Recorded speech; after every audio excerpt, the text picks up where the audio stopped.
Fine, we can start. Welcome everybody. Today's lecture is lecture number 11 or 10, actually 10, I think. And yeah, and it's about temperature. Today we woke up in Prague covered by snow. So probably most of you now is outside playing with snowballs. And it's very cold outside. What is better today talking about temperature and how to measure the temperature. We will have two lectures about temperature measurement. Today's lecture will be about contact sensors of temperature. So those sensors which are used to directly measure the temperature of a body in contact, and then next week we will have a lecture about contactless measurement of temperature. And there will be also some video laboratories I've already recorded about both contactless measurement of temperature and contact measurement of temperature. We will study different sensors of temperature. Today, all they are in contact with the body you want to measure the temperature of, and we start from thermocouples, simply because we have already met them several times during this course. It was in fact one of the sensors we used to explain back in lecture maybe 3, 4, something like that, how to amplify voltage, because as we will see now, the voltage produced by a thermocouple is rather small, and we use this sensor just to prove, to explain, to give a demonstration of the several techniques you must use when you want to amplify a small voltage in order to make it big enough to be measured by your system. Now we will study specifically how this sensor works and which are the pros, the cons, and all these sort of jets. So thermocouples are sensors of temperature, and by saying that I already made a mistake. Because as a matter of fact they are not sensors of temperature. They are sensors which measure the difference of temperature. They are composed of two different metals, two wires, and I'm not sure if you can see it well enough in the yeah, I think it's pretty clear. On the screen I have here on the desk, the colors do not look so different. But you can see that I depicted these two metals using different colors to highlight the fact that you need two different metals to create a thermocouple. And therefore here you have a first wire composed of one alloy, a second wire composed of a different alloy, and they are joined here at one point. This will be, this part of the thermocouple will be at a temperature which is called hot temperature. This is the hot end. And this will be at the cold, oh, okay. This is a problem I will always have till the days of my life. The problem is that in one of my native languages, cold means hot, unfortunately. So if I will mix up hot and cold during this lecture, please forgive me. But I have this short circuit in my mind because of languages. So this is the cold end of the thermocouple. And the voltage that you achieve at the terminations of the thermocouple is proportional to the difference of temperature. Now, by itself, as we will see, this is not even true, because the response of the thermocouple is everything but linear. So it's not so easy to say, well, the output voltage is proportional to the difference of temperature, but we will come to this topic later. The important part now is that you do not measure a temperature, but the difference of temperature.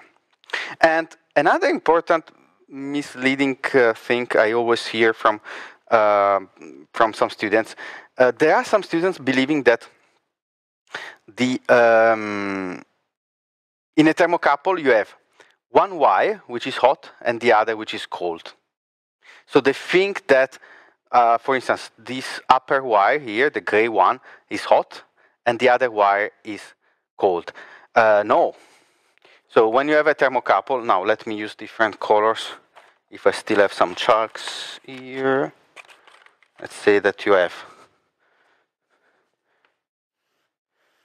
this wire and this wire, okay? The hot temperature is here at one termination, okay? So both, I said hot, yes. The hot, both the wires here are hot, and both the wires here are cold. So it's not one wire which is hot and the other which is cold. It's the termination. Is here, this place where you have both wires at one end. It's hot, cold, and this termination is hot, okay? So if you have a difference of temperature, you get a voltage here at the terminations of the thermocouple. By the way, why you get this voltage? What's the physical principle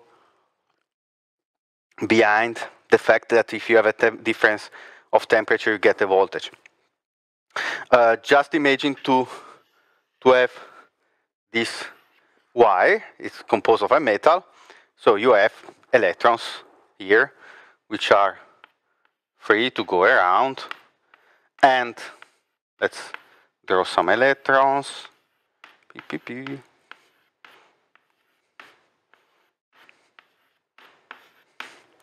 Now, if the wire was at 0 Kelvin, everything would be frozen. Boom, nothing moves.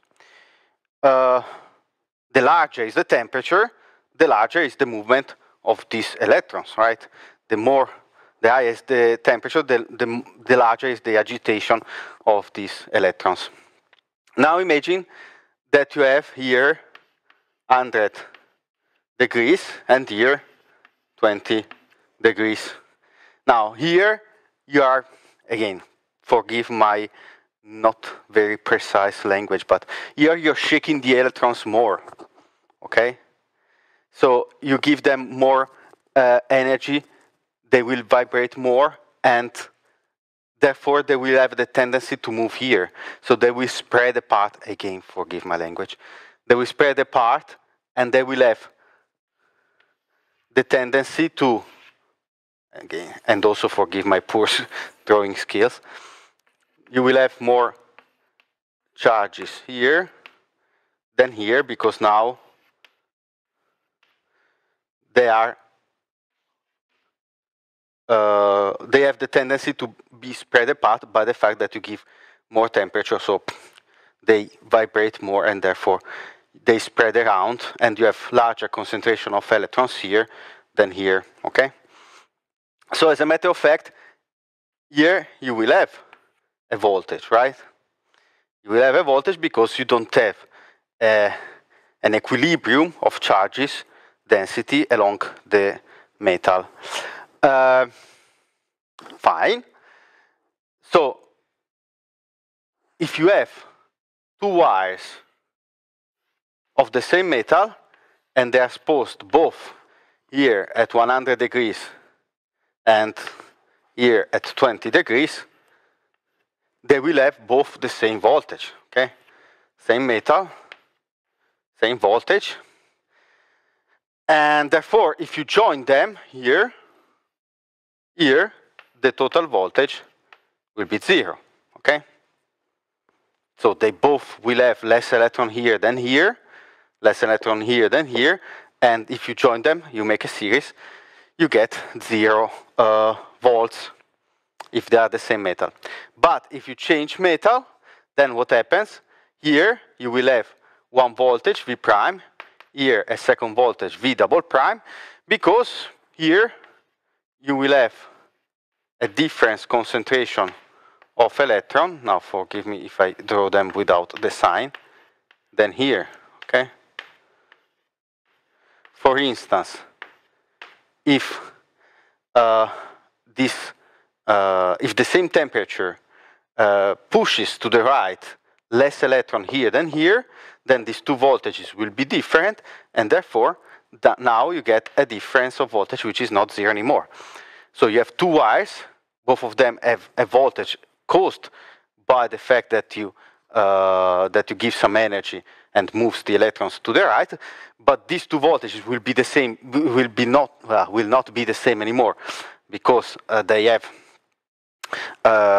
because you have different metals, and therefore you get now a difference of voltage here. I hope this very simple explanation is clear, okay? And of course you might say, okay, fine, why don't I use simply a wire? Somebody asked me, okay, once, why don't I use simply a wire and I take this voltage itself and not the difference of two voltages? Well, because if you want to measure this voltage, you always need to take a wire here. So you will always have a return wire. So you will, in any case, need a wire to arrive to this termination. So you will have always another wire, and you must be sure that it's different from this one, okay? Fine. This is called Seebeck effect, I think. I think it goes under the name of Seebeck effect. And it's quite interesting because, as a matter of fact, now we are using this effect to measure the difference of temperature, but sometimes if you have some funny circuit, you might find this Seebeck effect even when you don't want it. So you are designing a circuit, you are joining different metals, and eventually it turns out that if you have a gradient of temperature, so the temperature changes in the space, and then you have two different metals joined together, you will have some extra voltage which is given by the Seebeck effect. And in that case, maybe is not desired. Fine.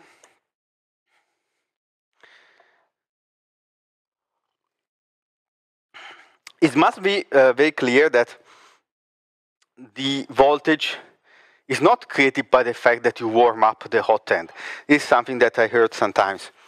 Somebody thinks that, okay, you warm up the hot end and you create some voltage because of the fact that you warm up the hot end. The voltage is created by the gradient of temperature, as I was saying before. It means that it's not enough to warm up the hot end, because if you warm up also the cold end, then you don't get any voltage because there is no difference of temperature. So if you observe the voltage along the thermocouple, and for instance you have a temperature which linearly drops from TH to the hot temperature to TC, the cold temperature, then you will see that the voltage linearly increases as the temperature linearly decreases. For instance, if you have the thermocouple which is immersed in a furnace, let's say, and then you have some point where the thermocouple gets out to the environment, you will have half of the thermocouple which is inside the furnace, so it is exposed to hot temperature. Then this suddenly, when you go out, the temperature drops from TH to TC suddenly when you get out from the furnace. So let's say that you have this place where you have, I don't know, 800 degrees of Celsius. Then you have your thermocouple inside here.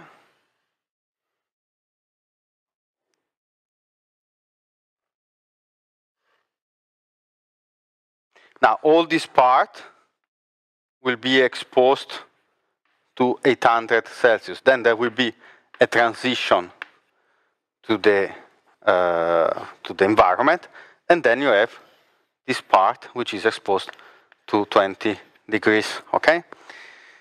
In that case, if you observe the voltage, you will see that here inside, where you have 800 Celsius, and let's assume, simplifying, that the temperature will be exactly 800 Celsius at 100 degrees of Celsius along the whole section inside, of course there will be some gradient, but let's simplify. Then the voltage here is 0. So you don't get any voltage even if the temperature is very large here until you get out, so the temperature drops, and finally you get some voltage. And again, if you take longer leads for the longer length of the thermocouple, then you don't get a larger voltage, because once you have at 20 degrees, you get 20 degrees and that's it. By the way, one thing I have to point out, again, this is another thing I sometimes heard. Somebody believes that when I say hot end and cold end, so hot end and cold end, they believe that necessarily this must be hotter than this one. Or somebody else once told me, okay, if here I have minus 10 degrees and here I have 20 degrees, then this will be the cold end, because it's colder, than this one, which will be the hot end, okay? No. This is always the hot end, and this is always the cold end, regardless the temperature they have. Like if this is lower, if the temperature of this end is lower than this one, like in this example, it doesn't matter. This will be always called hot end, and this will be always called cold end. So why do we use these names? These are just saying that if we chose these names because if the temperature at the hot end is in fact larger than the temperature of the cold end, then the voltage is positive. That's it. It's just a way to give a sign to the thermocouple. So I know that the voltage I obtained here will be positive if this, the temperature of the hot end is in fact hotter than the temperature of the cold end. But this doesn't forbid you to have a cold temperature of the cold of, again, that's my problem with the cold adjective. This doesn't prevent you to have the temperature of the hot end, which is in fact colder than the temperature of the cold end. Like in this case, simply the voltage will be negative, okay?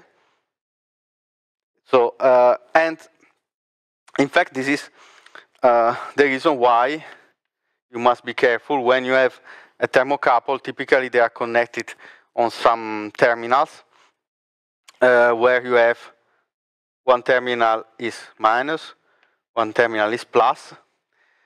They have different color. We will see there are different types of thermocouple. Each thermocouple is marked by a letter. For instance, if you have K-type thermocouple, I think the connector will always be yellow. There is some coding about that. And you will see that the two terminals have different size.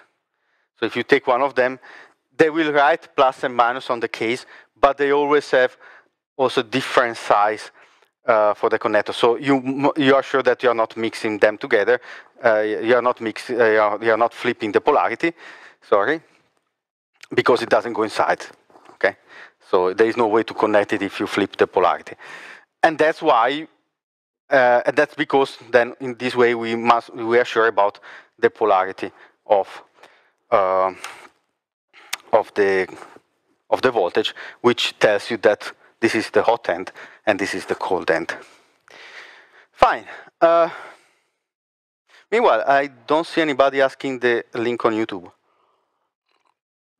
as usual, so I don't know if somebody needs it or today we have only the students who are in fact who have saved the link. So thermocouples are very robust, and you can clearly understand why. Basically, if you watch the thermocouple, the only thing you have is just a couple of metals. And in the very simplest case, you have two wires which have some insulation. So you can even buy like meters and meters of thermocouples. So you can buy some reel of thermocouples. Then you need, I don't know, 2 meter section. You cut 2 meters of thermocouple. And then what you do is to take the insulation off. Inside you will have some, it's kind of fabric. It's like some thermal resistance. It looks like fabric, so you scrape it away. And here you join the two wires, and Bob's your uncle. You have a thermocouple. In some other cases, so this is very rough, but it gives you an idea of what a thermocouple is. It's just two metals joined together. It's not such high technology, and nothing can go wrong. Well, something can go wrong, of course. We will see later a typical example. In some other cases, you have a case like this, and the two metals are joined inside. Okay. Now, and of course, this is better because your metals are not exposed to the material you want to measure the temperature of. So in case you want to measure something which is corrosive, and you don't want to expose your metals to corrosive material, even sometimes just fumes. It doesn't need to be sulfuric acid, which destroys everything. Maybe you are measuring the temperature in an environment where you have some fumes which, on the long term, they might be corrosive. Okay, so you don't want to expose directly your thermocouple to these fumes. In this case, it's protected. In this case, it's very rough, but still sometimes it works without any problem. Somebody might ask, okay, why don't we use simply always this solution? Why don't we use a case? Well, the first reason is that it's more expensive. Obviously, you have something more, you have to pay for it. But also, this is better from the point of view of the response of the sensor.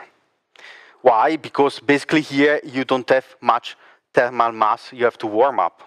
So once the temperature changes, here there's not much storage of heat, because you have just a little amount of metal which has to be warmed up to reach the temperature that you want to measure. In this case, if you have a case here, before the thermocouple inside will reach the temperature that you want to measure, it will take some time, okay? In fact, in one of the video laboratories you will see in the next weeks, you will see, in that case for PT100, which is inside a case while the thermocouple is exposed, you will see that it takes some seconds when I change the temperature of these two sensors.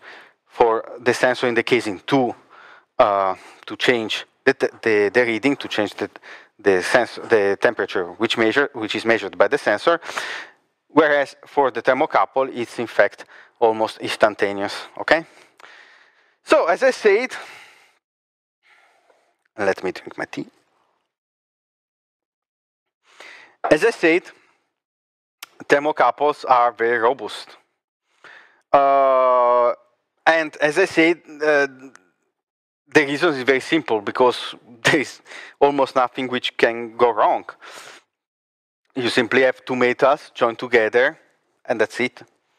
So, and we are talking about metals, so unless you go there and you smash them, I mean, they are not so delicate. That's why, and one important thing is that they can be used to measure high temperature. So, for instance, if you have to measure, as we will see later, hundreds of degrees, they are very robust, because unless you reach a temperature when you melt down the metals, that's fine. Or unless you reach a temperature where the metals might get into oxidation or something like that, that's fine. You just have your metal which becomes very hot. What's the problem? That's why they are used in environments where you need very robust sensors of temperature, sensors of temperature which reach very large range of very large temperature. They are very robust, but sometimes they also fail. This graph is an example of the temperature measured by several thermocouples, which were installed, or probably they're still installed, in Fukushima power plant back in the time when there was that minor accident at the Fukushima power plant. And I just report this because at that time I was living in Japan, so I remember that I was, but I was far away from Fukushima. I was in Fukuoka. Despite the name sounds similar, it's more than 1,000 kilometers away. So don't worry, I didn't get any radiation. And so there were several thermocouples in this nuclear facility to measure the temperature of the reactor. And as you see here, at some point, of course, this is already when it was shut down, everything. And as you see here, at some point, some temperature, boom, flips up of several degrees and then flips down again. Evidently, that minor accident didn't let the thermocouple survive. And in fact, there were also some problems because they installed only 3 thermocouples there. And at this time of this graph, already 2 thermocouples were gone. So thermocouples are not so expensive. They are very robust.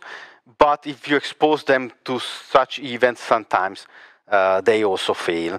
And because they are not so expensive, if you will ever design a nuclear power plant in the future, and I gladly hope you will do once in your life, then don't spare thermocouples, install some extra. And yes, they are robust, but keep in mind that you must also protect them because sometimes they fail. Just for the record, how can you test if a thermocouple is still okay or not? Typically, you disconnect it from the circuit that we will see later is used to measure the output voltage, and you measure the temperature, the resistance. Okay. The typical resistance of thermocouples is very small because you simply have 2 wires of a metal joined together, so you get the resistance of the 2 wires. If you see that suddenly this resistance gets very large, that's because evidently somewhere, for instance, the wire there's some corrosion, so it's damaged, or there was some mechanical damage on the wire. So at some point, maybe it's breaking somewhere, or the joint itself is damaged. So the physical joint there is damaged, so the resistance increases. So very simple test. Check the resistance of the thermocouple, and you will see if it's a typical resistance of a thermocouple or maybe something is going wrong.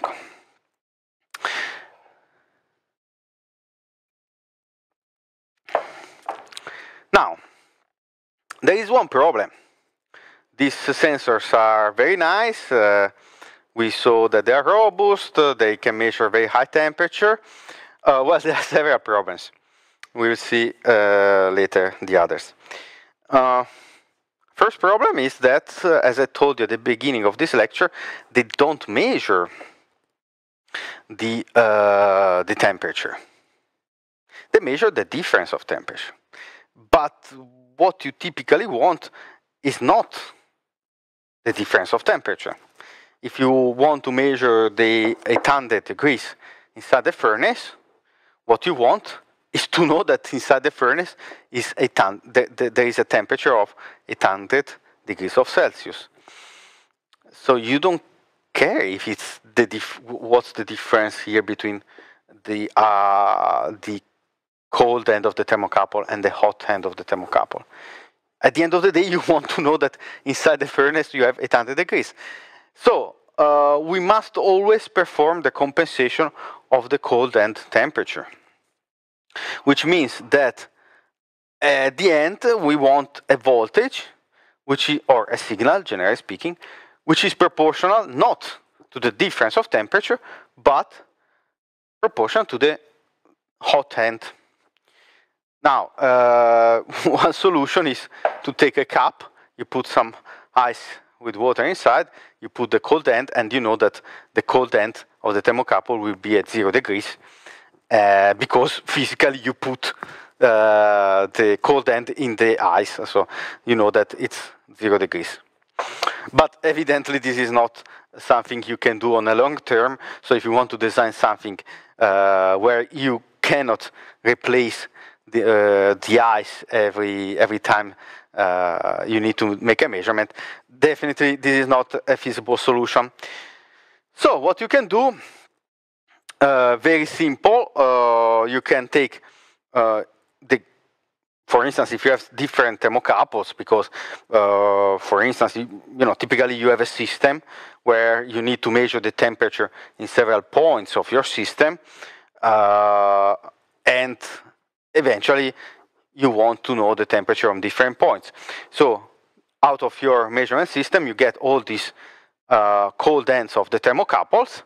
You connect them on some isothermal block. Okay, so you take this block where of material which is highly thermally conductive, but not electrically conductive. And you know that this block will be kept at the same temperature. All the temperature of the block there is the same. So you know that if you connect the cold end of the thermocouple here on this block, on this isothermal block, you get a precise temperature. And then what you do is to put there another sensor of temperature, in this case an absolute sensor of temperature, which tells you the temperature directly of the cold end. So if I have 20 degrees here, I will have a sensor which measures 20 degrees, and I know that I have the cold end at 20 degrees. Then I can digitize the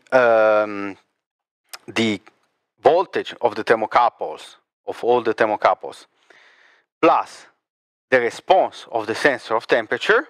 Then there is some signal conditioning, you amplify, all this sort of jazz. Also there is a type of multiplexer instead of multiplexer, sorry.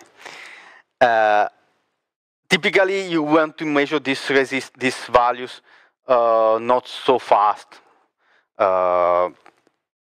So with modern analog to digital converter, it's absolutely fine to use multiplexer, to use only one ADC, one analog to digital converter, and scan all the thermocouples one after another. Okay, and still you will get reading every several times a second. Okay, no problem whatsoever. Then here you have a microprocessor which basically takes the voltages that you digitized, the voltages given by each thermocouple, and the response of the sensor of temperature of the cold end, and mathematically adds to the response of the thermocouple this extra information of the temperature that you measure the cold end. So for instance, if I have here 1 millivolt, I calculate that the response that I have, I don't know, 20 or 40 degrees, whatever it is, that gives me that millivolts. Then I know that I have to add the cold end temperature that I measure with this sensor of temperature. And finally, my microprocessor will tell you, okay, the total temperature is this, because it calculates the total temperature, taking the information of the thermocouple plus the information of the sensor of temperature. Now, the question is, and I know it sounds a stupid question, but let's make this question. Why should I bother at all using a thermocouple then? Why should I use a thermocouple if I have already a sensor which measures the temperature directly? I mean, why should I take a thermocouple, get an information which is only partial? Because it tells me the difference of temperature, right? And then take another sensor which measures the absolute temperature and add these two information together. Then just take the sensor of temperature and measure the hot end directly. So why should you use a bridge between the hot and the cold temperature if eventually you need always to measure directly the temperature of the cold end?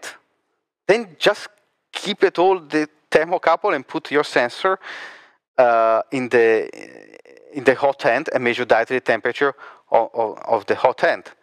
So please write me in Teams why this cannot be done.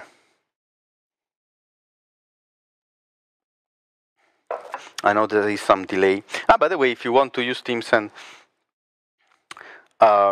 you can unmute.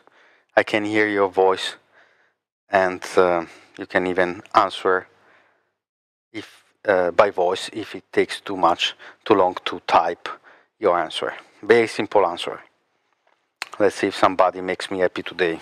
I'm already happy because there's snow outside, but you can even make me more happier. Maybe our center is not linear. Can we measure only small difference and only low temperature? Yes, well, it's not a matter of linearity because in fact the thermocouple is not so linear, but yes, the point is about low temperature. Most of these sensors that you can use to measure absolute sensor or absolute temperature. I don't know if this noise is bad for you when I clean the board, so I should avoid to talk when I'm cleaning the board. Let me finish to clean. As your colleague was saying, as a matter of fact, you can measure only low temperature with these absolute sensors of temperature, and we will see later which are the range that you can use. So you can measure definitely the cold end if the cold end is the temperature is at the temperature that you have in the environment. No problem whatsoever to measure 20 degrees, even 50 degrees, 100, sometimes even larger, but that's not a problem at all.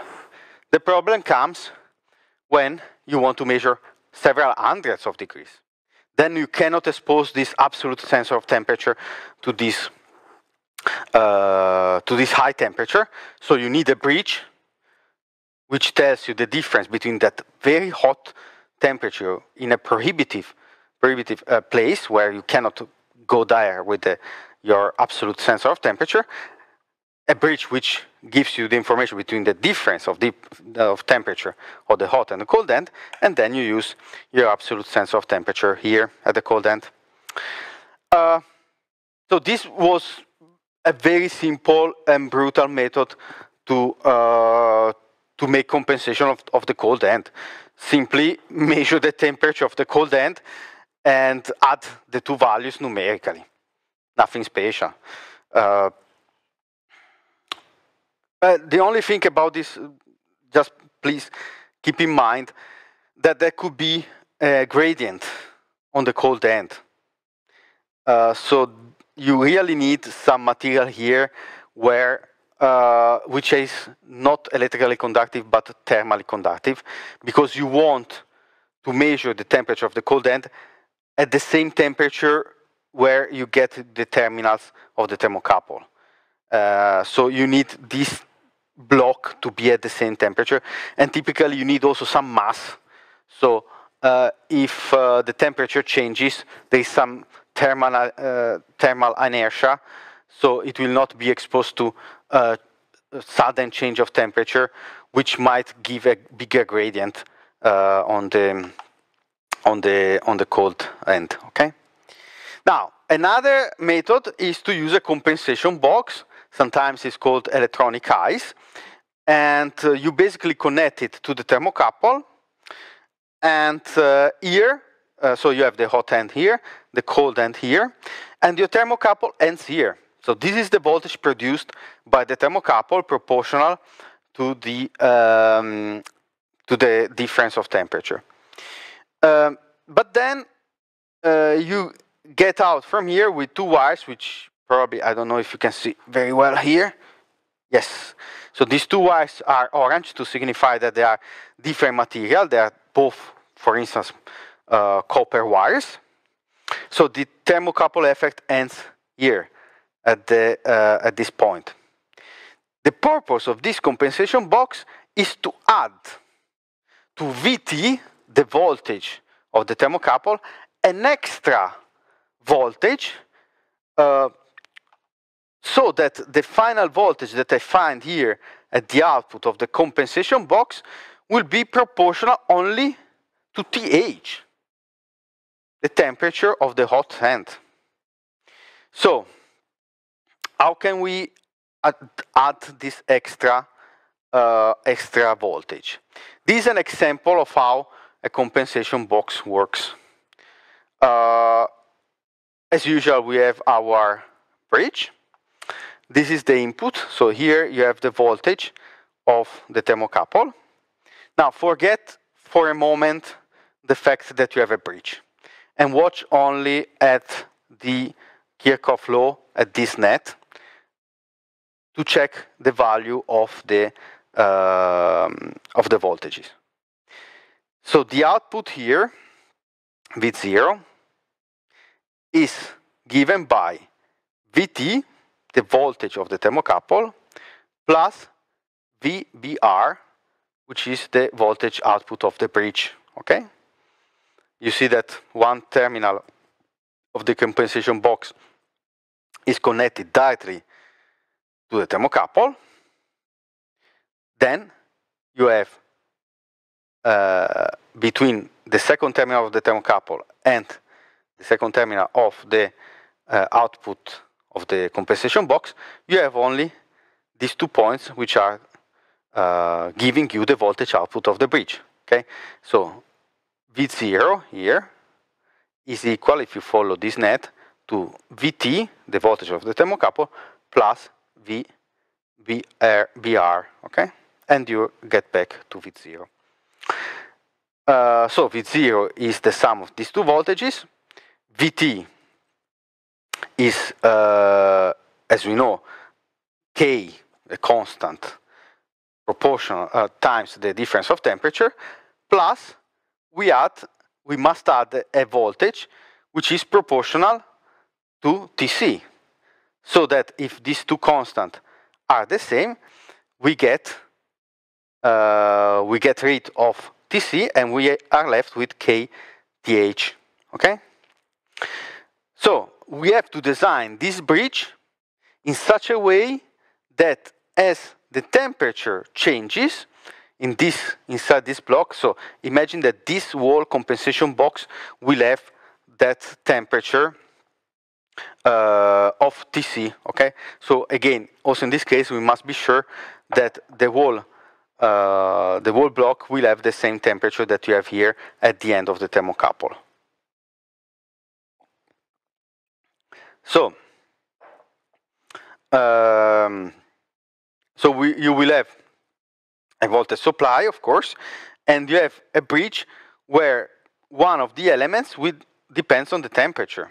Okay, so if you have, for instance, 4 resistances which are equal at 0 degrees of Celsius, then the output of the bridge will be 0. There will be no difference of voltage between these 2 points of the bridge.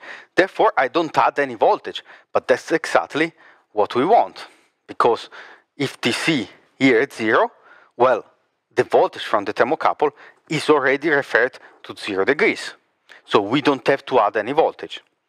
As soon as the temperature changes, one of the elements of the bridge will change, and the larger will be the temperature of the box, of the compensation box, the larger will be this resistance which changes with temperature, and therefore the larger will be the output voltage of the bridge.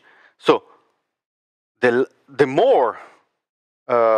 larger is the temperature of TC, the lower will be the voltage of the thermocouple, because you reduce the difference of temperature between TH and TC. So the larger is TC, the smaller becomes VT, but in turns you have a larger voltage from the bridge, which compensate the fact that TC, the cold end, gets hotter, okay? So for instance, if this TC increases the temperature and you have a lower difference of temperature between TH and TC, so you lose, for instance, 1 millivolt from the thermocouple, the compensation box will add this extra millivolt that you are losing by adding it in series to the voltage of the thermocouple, okay? These are devices very simple to use. You just plug them to your thermocouple. Typically, they have some battery inside. And the only problem is that you always need to calibrate them. So you must somehow test them, and there is always some screw that you must regulate to adjust the bridge to have the proper response, okay? Now, so far, I've told you that the output voltage of the thermocouple is proportional to the difference of temperature. But I've already told you before that this is not really true. As a matter of fact, thermocouples are not very linear sensors. Some of them are more linear than others, but definitely that's not the best you can do in terms of linearity. They have other pros. So, as I told you, they are robust, they are cheap, but really, when it comes to linearity, that's not the main advantage of this sensor. Now, there are different types of thermocouples which are defined by the different metals that you use, okay? So, there are people, very smart people, who studied for years how to create the best couples of different metals. So they change the alloys for both wires in order to achieve the best Seebeck effect, because generally speaking, you can have a Seebeck effect with any different type of metal. But this effect sometimes is negligible, so it's not very useful when you want to measure a temperature. There are some couples of metals which in fact give you a better response. And during the years, experts on this field have created some special types of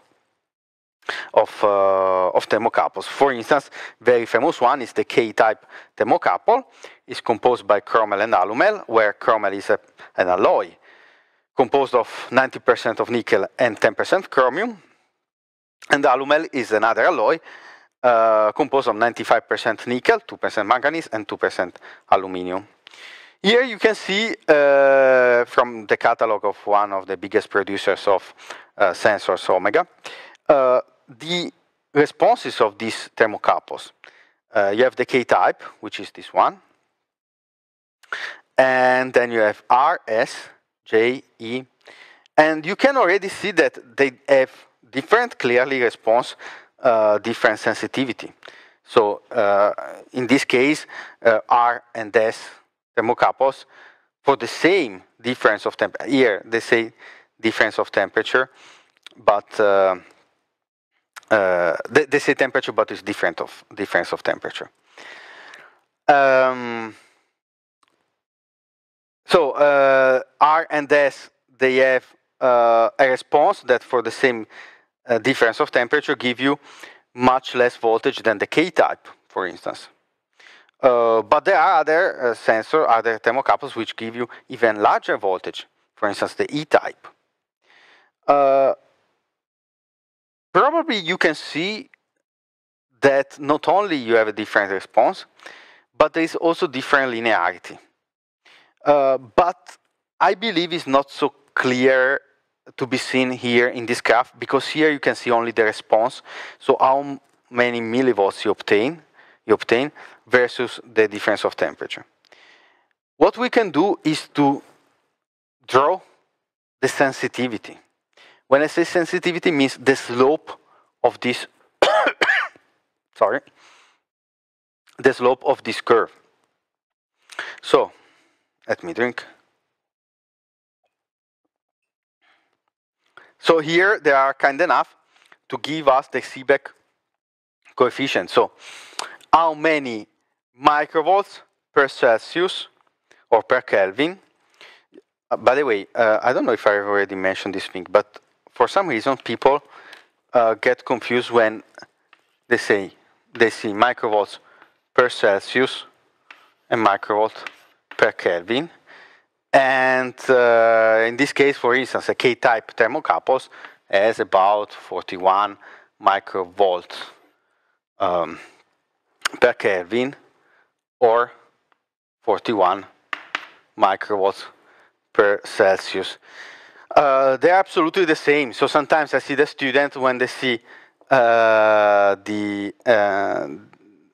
I give the sensitivity of the thermocouple in microvolts per Kelvin, they convert the temperatures just to find out that it doesn't matter, because now we are watching the difference of temperature. Okay, so if you have 100 degrees here and 20 degrees, and you want a difference of 80 degrees, which multiplies 41 microvolts per Celsius, here you get a difference of temperature of 80 degrees, right? Now, if you have 100 plus 273 and 20 plus Kelvin, 20 plus 273 Kelvin, the difference is still 80, okay? So if you write down these temperatures in Celsius or in Kelvin, once you calculate the difference, it's still the same. So since we are giving the sensitivity for difference of temperature, so for unit of degree of difference of temperature, then it doesn't matter if it is per Celsius or per Kelvin, because when you watch the difference of these two temperatures, if you write them down in Kelvin or Celsius, it's the same thing. Okay. So in this case, for instance, they give us the Seebeck coefficient in microvolts per Celsius. And now you can see something. So this graph is nothing else than the derivative of this graph. So you can see, for instance, that the K-type thermocouple is about, it looks quite linear. And in fact, if you watch the response of the K-type thermocouple, you see that for a rather large range, it is. I was just pausing a moment because I realized that here in this graph they wrote minus 500 Celsius, which is funny because it doesn't exist. Nevertheless, so I was sorry for this moment. So you see that the K-type thermocouple has a response which is for a large temperature range between 0 and about 1000 degrees, always around 40 microvolts per Celsius. The E-type thermocouple definitely has a bigger response. You can see it here. But if you observe clearly this graph, you can see already here that it's bending down, which means that the derivative here of this curve is lower.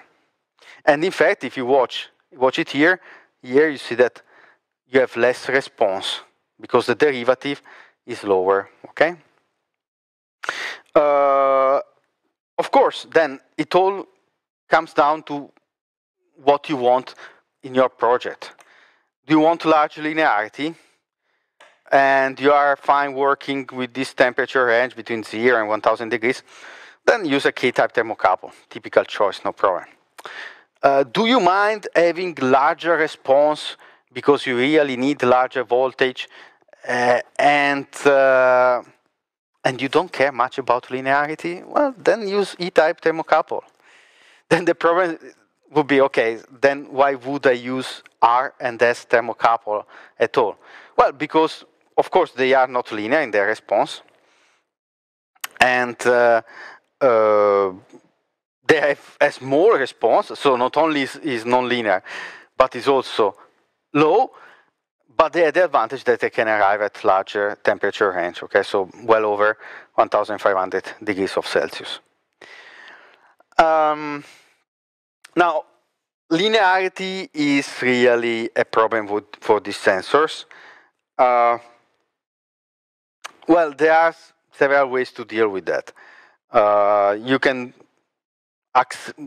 for instance, if linearity is really an issue for you, just take the K-type thermocouple and if it's okay for the range that you are working on, okay, fine. You know that you will have some non-linearity error between 1 to 2 degrees, something like that, typical error, and fine, you will survive with that. Another solution could be to characterize the thermocouple. You can have it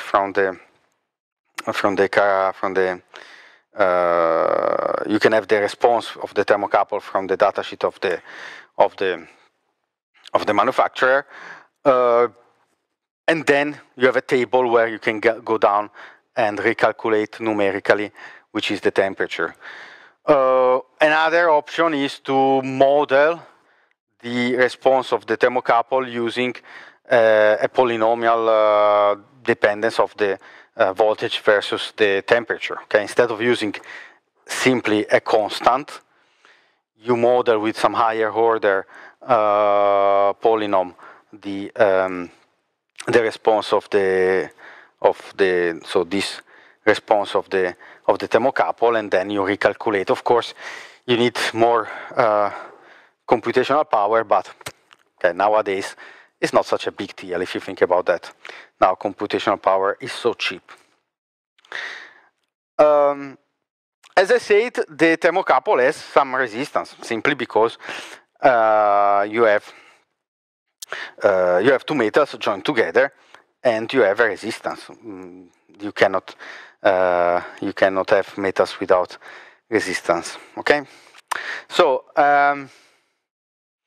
when I say that you create a voltage Vt using a thermocouple, well, in fact, I must be more precise and say that you cannot model a thermocouple only with the voltage generator Vt.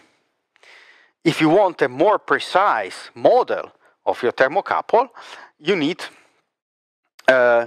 to include in your model also resistance, Rt, which is the resistance of the thermocouple. That resistance, I say that you must check if you want to be sure that your thermocouple is working properly. Okay? So, when you want to, for instance, amplify the output of the thermocouple, as I've already explained during the lectures, for instance with the differential amplifier, you must take into account that you have not a source of voltage, and that's it. The thermocouple must be modeled as a voltage source plus a series resistance. And for the record, this applies basically to any voltage source. This resistance could be small, but you never have a voltage source with zero input resistance. You will always have some voltage, some internal resistance, right? So must be careful when you then compute your calculation, when you compute the output here voltage, that here you have this resistance, so all the circuit is affected by that. Okay, so the voltage that you have here at the input of the amplifier is not the voltage of the thermocouple, but it's less because you have a voltage drop on this resistance RT. Okay, so keep it in mind. As I say here, there are some examples of how industrial thermocouple look like. This was something I was explaining before. At some point, in this kind of industrial thermocouples, you have a case where you have inside the two wires, the two thermocouple wires, and then you have some insulation to avoid, composed of ceramics, so to avoid that the wires will touch each other, otherwise they short, and then the junction is not here at the top, but it's somewhere else inside the wire, and then of course then you can put it where you want to measure the temperature. So when you see a thermocouple and you see that you have only one cylinder here, somebody asked me once, okay, but where is the second wire? You told us thermocouple has two wires, and here I see only one. I say, yes, but this is not the wire of the thermocouple. Here you have a case only which contains the two wires which are inside. You cannot see them. Okay, so, okay, maybe I can mention just very briefly that this circuit, before moving to the next type of sensor, this circuit is only very basic circuit for amplifying the thermocouple, but it's not the best you can do because sometimes you have some, especially if you have some very long thermocouples, you have some source of noise which are applied to the thermocouple and are summed to the voltage that you want to measure. And how can you get rid of these sources of noise, these extra voltages? Typically, they are common on both wires. Okay, so if the wires are together, they are exposed typically to the same sources of noise. So you have some common mode noise to the circuit. What you then can do is, instead of using a simple inverter amplifier, to use a differential amplifier. We have already studied in one of the previous lectures the differential amplifier. In that case, you get the difference of the two voltages connected of the thermocouple, and therefore you get rid of the common voltage that you have on the two terminals of the thermocouples. Okay. So this, in fact, there are also some devices which can provide the amplifier. There are some commercial amplifiers for thermocouples which already have a structure for differential amplifier, and sometimes they even include the compensation of the cold end directly inside the amplifier. So the only thing you have to do is just to connect the amplifier and Bob's your uncle, to connect the thermocouple and Bob's your uncle. Okay.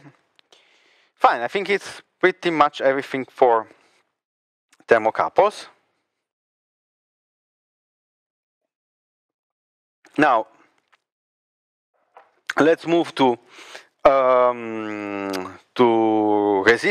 metal resistive thermometers, which use the most obvious principle. I don't know. Let's see if there is some question about thermocouples before moving on to the next topic.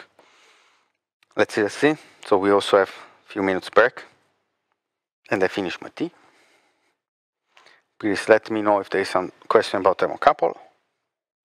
Okay, seems there are no questions about thermocouple, so we can move to metal-resistive thermometers, which, as I was saying before, are based on the most obvious principle you can use, physical principle you can use to measure temperature. You know very well that the resistivity of metals, but not only metals, depend on temperature. It's one of the first things we learn in electric circuit. If you warm up a resistor, then the resistance will increase. If you want to measure temperature, not all materials are suitable to create a sensor of temperature based on this principle. The most typical choices are platinum, nickel, and copper. They can be arranged in different fashion, so you can have them on thin layers like this. Then with the geometry you can define very well the resistance, so you can tune the resistance to be precisely what you want. You can wind some wire, for instance, and put them in the case. Again, this is quite funny, but sometimes I have shown in the laboratory a PT100, as we will see later, is a sensor composed of platinum, and the student believed that the whole case was made of platinum, which was very thick, and say, yeah, if that is all platinum, we would be rich, because that was a lot of material. So when you see this sensor, as a matter of fact, the actual platinum is inside, and you cannot see it, okay? Fine. As you see here, we can define roughly the dependence of the resistance as a linear equation. So you can say that the resistance is the resistance F at temperature 0. So you have resistance temperature 0, which may at a given temperature, better, which multiplies 1, which is the which gives you then the resistance at that temperature, at that given temperature, plus a coefficient alpha, which multiplies the change of resistance, the change of temperature, okay? So let's say that this is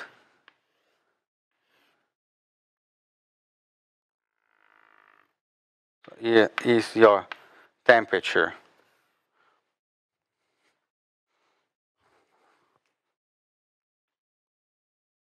Better this one.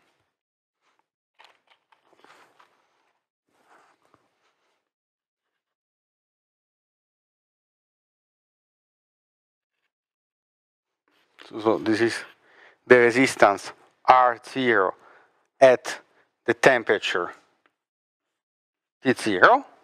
Then if I move my working point by a temperature dt, then I arrive to another value of resistance. Let's use this. Okay. And the slope here is alpha, okay? So alpha tells you the slope, which is the slope of the dependence of the resistance on the temperature, okay? So this is the temperature.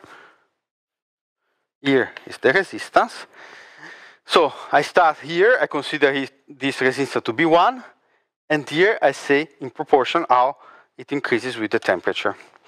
So here you see in this table that platinum increases its resistance by 0.39% per Kelvin. Nickel has a larger response. It's cheaper than platinum, definitely, but it has an issue with the fact that it has lower temperature range, okay? And then copper has a sensitivity which is in the middle between these two values, and also have some problem with the temperature range. And if you ever try to warm up copper at high temperature, you realize that because it very easily gets dark, okay? Then you have to clean it back. These are the sensors, how they look like. Sometimes you can even see through the case if it's made of glass, or sometimes you don't see them. Quite interestingly, these photos shows you that you can have these sensors with 4 wires. Okay, in some cases you see this sensor has 2 terminals. This has also 2 terminals. This has directly 4 terminals, and probably you remember why you have 4 terminals, because as I told you, if you want to measure a resistance and you want to avoid the measurement of the leads that you are using to measure the resistance, then you have to use the 4 wires method. You probably remember, just to remind you. So if you want to inject, this is the resistance you want to measure, you inject a test current, I, you measure it here, but then if you measure the voltage here, it turns out that you don't measure only the resistance of the sensor that you want to measure, but you will measure also the resistance of the cables, okay?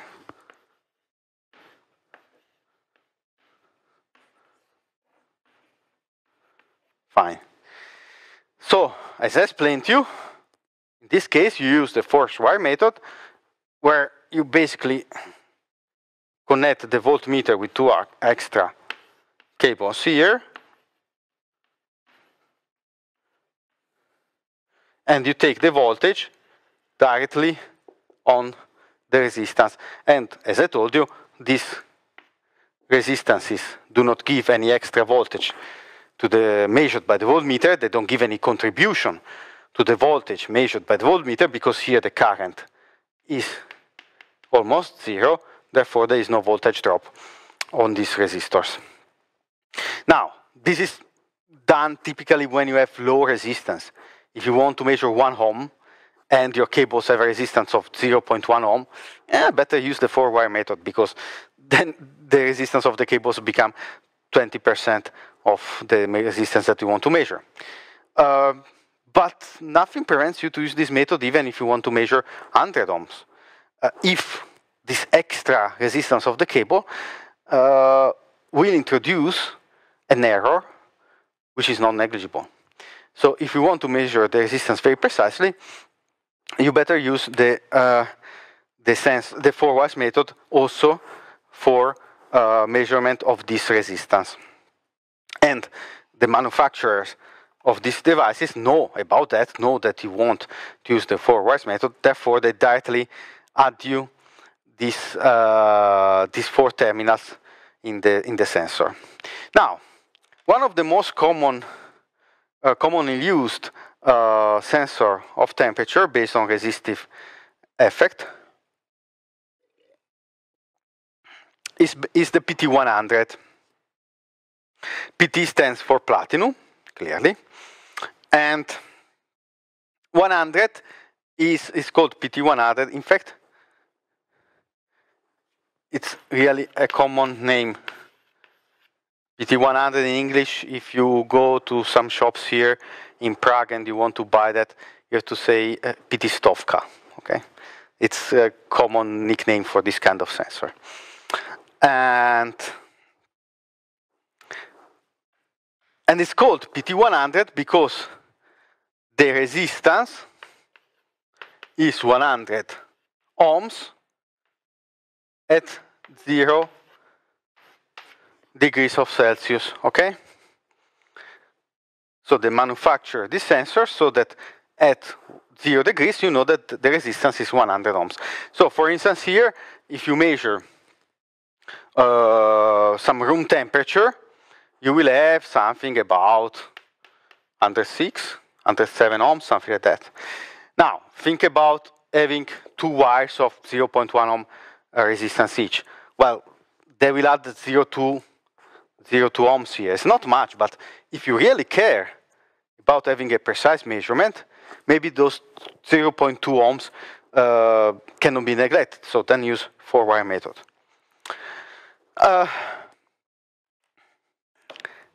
What about the slope?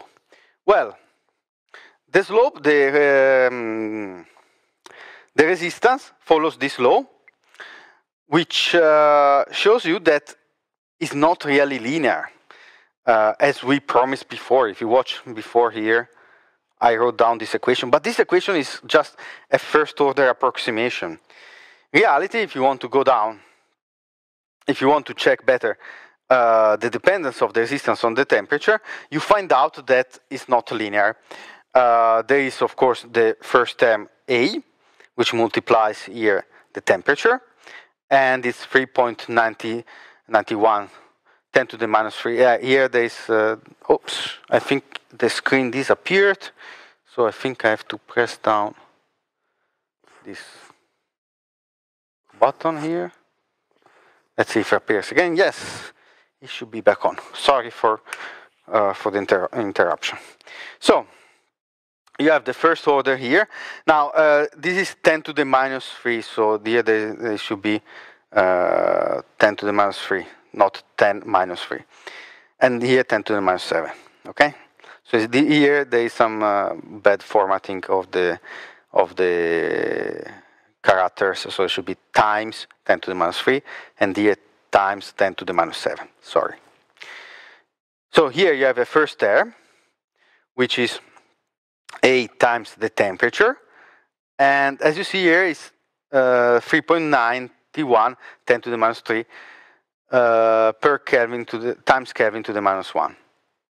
This means that if you have, for instance, 100 degrees, you have 100, R0, R at the temperature 0, which multiplies 1, then you have 100. Then you have 100, which multiplies this temperature and times the coefficient A. And you find out that you will have 39 ohms extra, okay?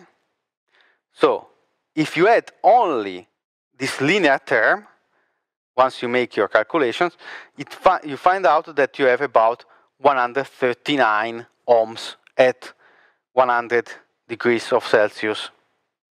But then you have also this extra term here, which multiplies the temperature squared, and in this case, you multiply times the coefficient B, which sounds small because you have 10 to the minus 7. But then it multiplies the temperature squared. And in this case, it kind of affects the result in a non-negligible way, because instead of 139 ohms that you would have if only the coefficient A was present in this equation, you get about 138.5. Actually, I was trying to remember it, but it's written here in the slide. Okay, so instead of taking having 139.08 ohms, you get about 138.5. You get about half a ohm less. Okay, so this is to say that yes, this coefficient here is much smaller than the coefficient A. So most of the change of the resistance is given by the first order coefficient.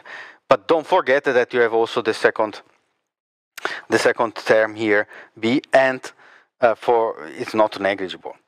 Now, if you consider first order approximation, so you consider, be careful, when I say first order approximation, I don't mean that I neglect the second term B.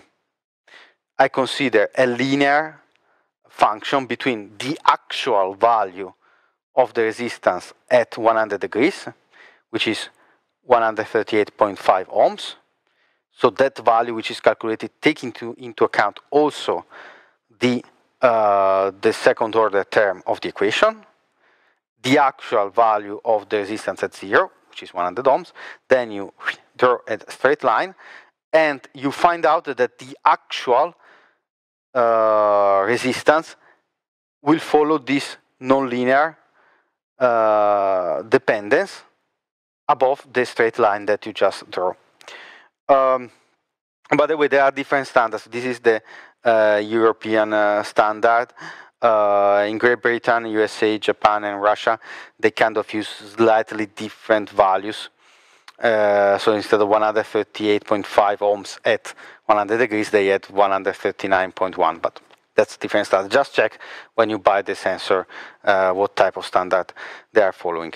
And of course, also for temperatures lower than 0, they have also another term which is proportional to the cube, to the third power of the temperature. Okay. Now, as I said, here you get a nonlinearity But in this figure is kind of misleading because it seems much bigger than what it is in reality. In reality, if you try to plot the normalized resistance, or resistance versus the resistance, again, is disappearing? No. The resistance of the PT100 versus the resistance at 0, you find out that they look almost the same. Okay, so the red line here is the right line.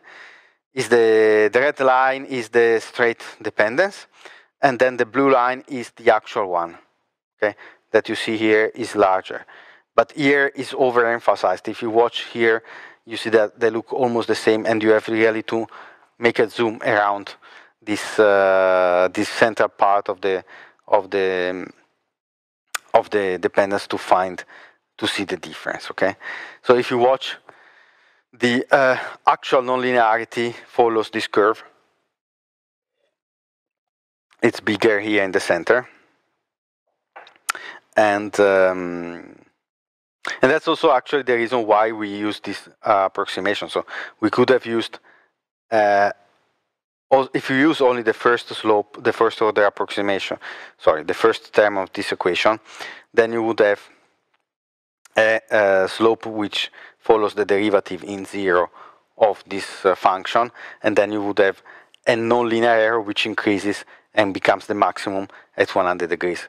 In this case, we try to minimize it by keeping it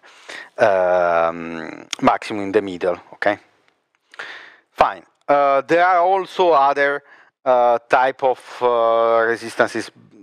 resistive sensor based on platinum. PT100 is the most famous one, but you can have other sensors, typically PT1000. The others are not so common. Sometimes I saw the PT1000, I even used them, but the others are really not common. Then there are other class of tolerances. But the principle is always the same. Simply, you have, instead of having 100 ohms at 0 degrees, you have 1000 ohms. Then very quickly about the other sensors, as I told you before, you can use either nickel or copper. Here you have the other coefficient, as you see here. You have for nickel. I think this is probably bigger. I have to check out. I think this is a typo. Should be bigger for nickel. One of the advantages of the copper resistive thermometer is that you can use this principle basically to measure directly the resistance, for instance, of the windings of the motors or of some coils that you have in the circuit. So you don't need to use an extra resistor itself, because the coil, if it's made out of copper, is itself a sensor of temperature. So they tell you directly the temperature of the coil. Okay. Now I only have a couple of minutes left, so I really cannot start this new topic. So we will continue tomorrow with semiconductive sensors of temperature. We will see PTC, NTC, negative temperature coefficient, positive temperature coefficient, and we study how to make linearization of them. And that's it. Okay, so I think we can close this lecture here, and we continue tomorrow. Let me know if there is any question. And of course, I remind you that next week, on Thursday, we will have the second test, okay? Okay. It seems there's no extra question. So, see you tomorrow, and as usual, stay safe and enjoy the snow. See you tomorrow.